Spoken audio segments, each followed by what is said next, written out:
চিন্তা করার দরকার নেই, আল্লাহ যা করে তা মানুষের ভালোর জন্যই করে। আপনার জন্য সভাপতি সাহেব এখন যে আমার শেষ পেনে।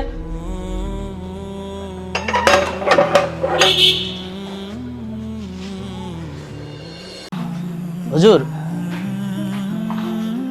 মসজিদের কাজ চলছে নাকি? জি ভাই, মসজিদের কাজ চলতেছে। অনেক দিন ধরে অল্প অল্প করে টাকা জমাচ্ছিলাম, তাই আজকে থেকে কাজ শুরু হচ্ছে।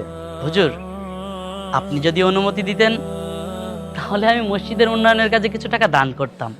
আল্লাহর ঘরে দান করবেন, আমি অনুমতি দিই আর কে? হুজুর, এখানে 50,000 টাকা আছে।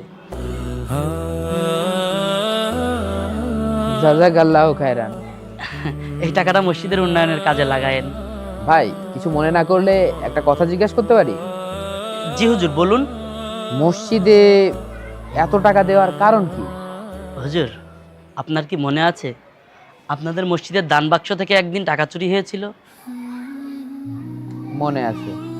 সেদিনের ওই চুরিটা আমি করেছিলাম।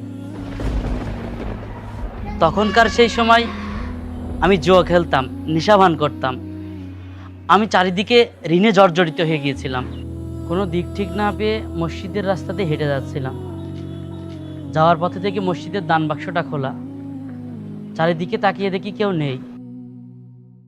আমি মসজিদের দান বাক্সের টাকাগুলো নিয়ে চুরি করে পালাই।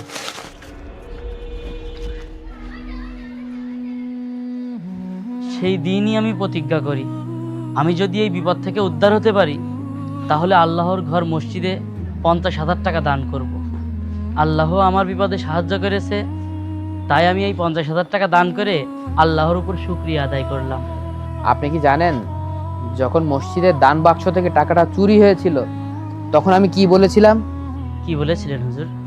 আমি বলেছিলাম যে যার এই টাকাটা প্রয়োজন তার কাছে টাকাটা গেছে, আর নিশ্চয়ই এর ভিতরে কোনো কল্যাণ আছে।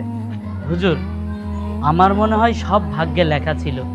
মসজিদে আসা, মসজিদের দান বাক্সে তালা না থাকা, আর আমার একটা নতুন জীবন পাওয়া। আলহামদুলিল্লাহ।